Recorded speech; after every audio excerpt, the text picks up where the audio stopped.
Imagine holding death in your hands. Not a gun, not a bomb, just a metal sphere the size of a softball, warm to the touch, glowing faintly, beautiful even.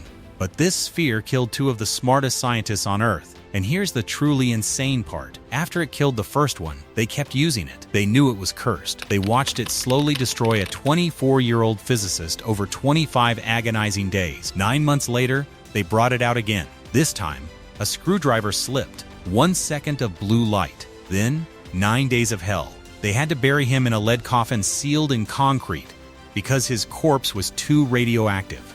This is the story of the Demon Core, and once you hear it, you'll never forget it. August 1945.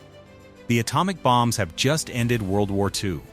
But deep in the New Mexico desert, the work hasn't stopped. There's a sphere of plutonium sitting in a laboratory. It was supposed to be the third atomic bomb, meant to destroy Tokyo. But Japan surrendered first. So now the scientists have a question. How close can you get to a nuclear chain reaction before it goes off? The only way to find out is to experiment, to push right up to the edge. Late at night, almost everyone's gone home. A young physicist named Harry Daghlian is working alone. He's not supposed to. It's literally rule number 1. But he's eager, wants to prove himself. He's stacking tungsten bricks around the plutonium sphere.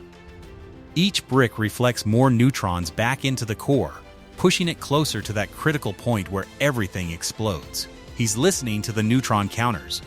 The rhythm is slow at first, then steadily accelerating. He reaches for the 4th brick. It slips, falls onto the sphere. The room floods with eerie blue light, like nothing he's ever seen. The counters go into a continuous shriek. He's just triggered a nuclear chain reaction with his bare hands. He could run. Every instinct is screaming at him to run, but he doesn't.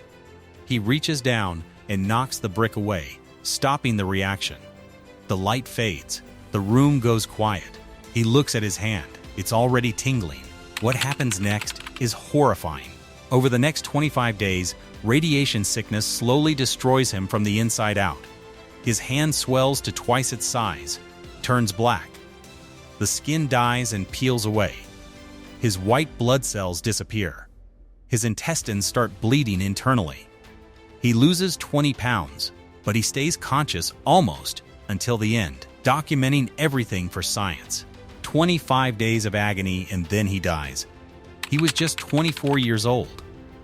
You'd think that would be the end of it, right? They'd lock that sphere away. Never touch it again. But the Cold War is starting. The Soviets are racing to build their own bomb. The pressure is on. The experiments continue. And someone starts calling it the Demon Core. After 9 months, there's a physicist at Los Alamos who specializes in the most dangerous experiment imaginable. His name is Slotin, and his colleagues have a dark nickname for what he does: tickling the dragon's tail. Here's the experiment. You take the Demon Core, the same sphere that killed Daghlian, and you sandwich it between 2 hemispheres of beryllium. As you bring those hemispheres closer together, you push the plutonium toward a chain reaction. The counters start ticking faster and faster. One wrong move, and you're dead. So what does Slotin use to keep those hemispheres apart? A screwdriver. Just an ordinary flathead screwdriver. That's the only thing standing between him and the same forces that leveled Hiroshima. Other scientists refuse to even be in the room when he does this. They think he's insane. But Slotin has done it 40 times without incident. He's confident. Actually, he's overconfident. Even Enrico Fermi, one of the greatest physicists who ever lived, watches him work one day and says, "You'll be dead within a year if you keep doing it that way." Slotin just laughs. May 21st, 1946. Tuesday afternoon. Slotin is leaving Los Alamos soon.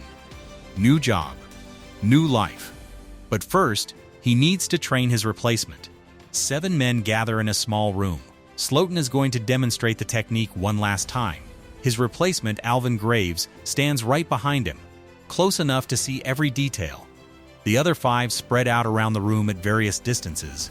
Slotin positions the Demon Core between the beryllium hemispheres, wedges his screwdriver in the gap. "Watch the counters," he says.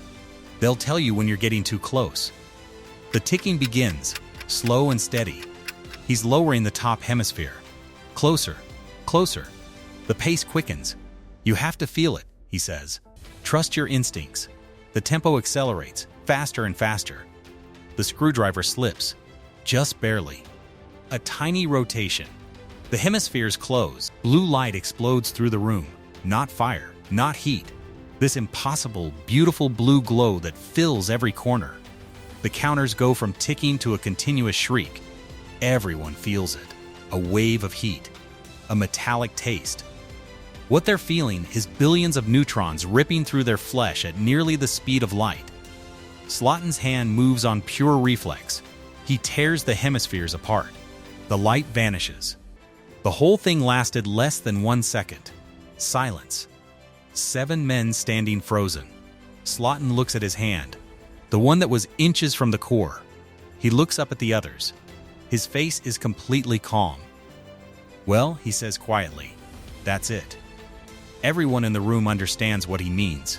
He just killed himself. The man standing 18 inches behind him, Alvin Graves, he might die too. He absorbed enough radiation that it's basically a coin flip. The other 5? They'll spend the rest of their lives wondering if cancer is coming. But here's what's remarkable about this moment.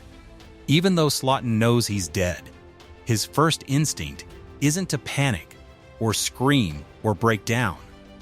He immediately starts organizing. Nobody moves. We need to document exactly where everyone is standing. He starts calculating doses in his head, telling each person how much radiation they absorbed.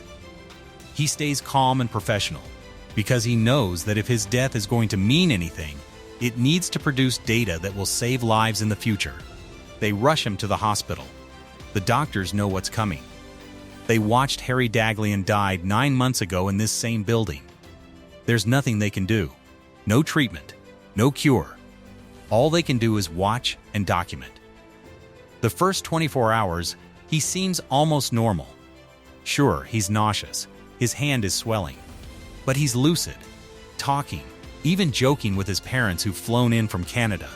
But by day 3, things start to go wrong.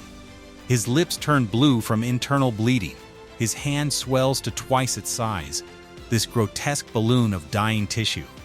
Day 4, the real horror begins. The lining of his intestines starts to disintegrate. He can't eat, can't drink. Everything causes excruciating pain. His body is literally consuming itself from the inside. Day 5, his hand starts turning black. Large blisters form, weeping fluid.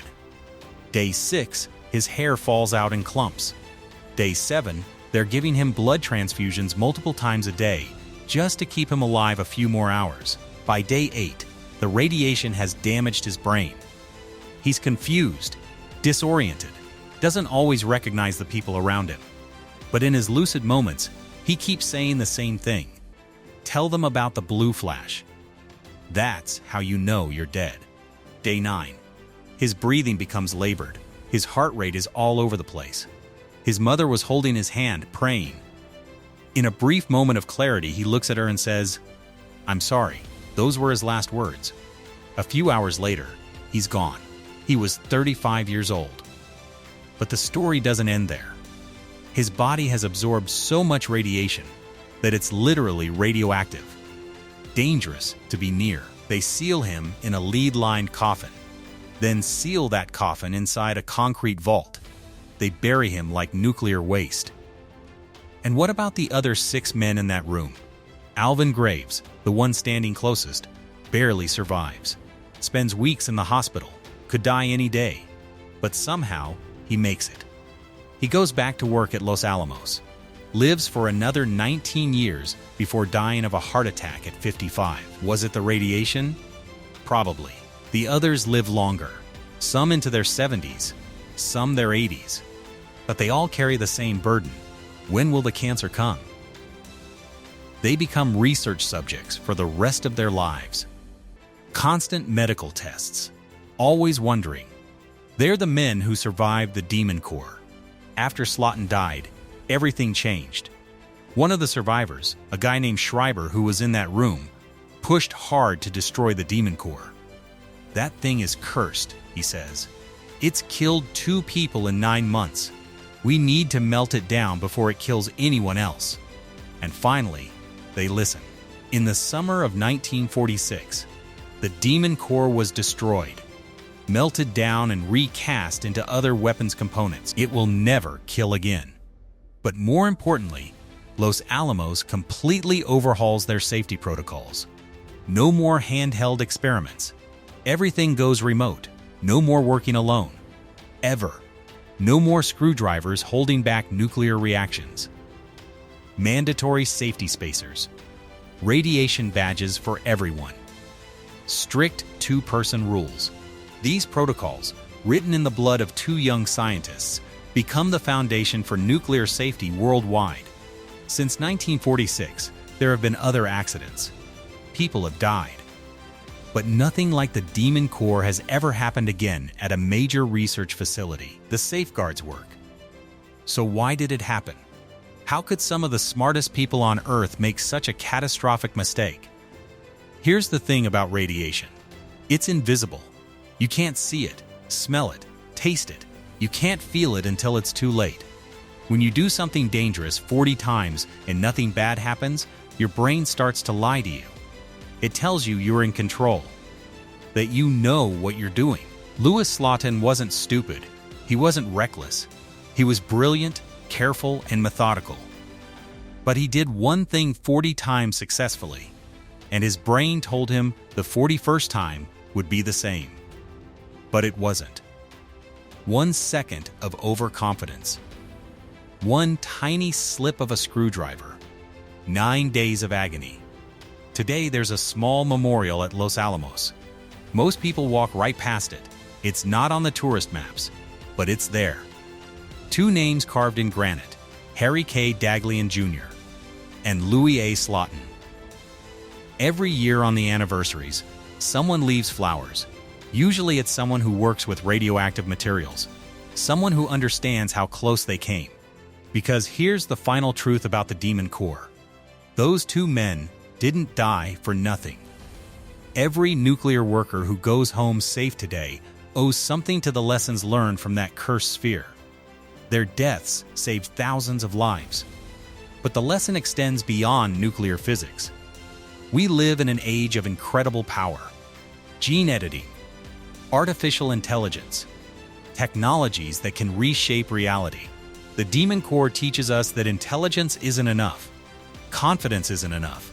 Success doesn't guarantee future success. Sometimes you do everything right 40 times, and the 41st time, the dragon bites back. Remember their names: Harry Daghlian, Louis Slotin, young, brilliant and gone. Because if we forget, if we get complacent, there's always another dragon waiting. Always use the shims. Drop a comment and let me know what other nuclear disasters should I cover. And remember, no matter how smart you are, no matter how many times you've done it before, respect the dragon.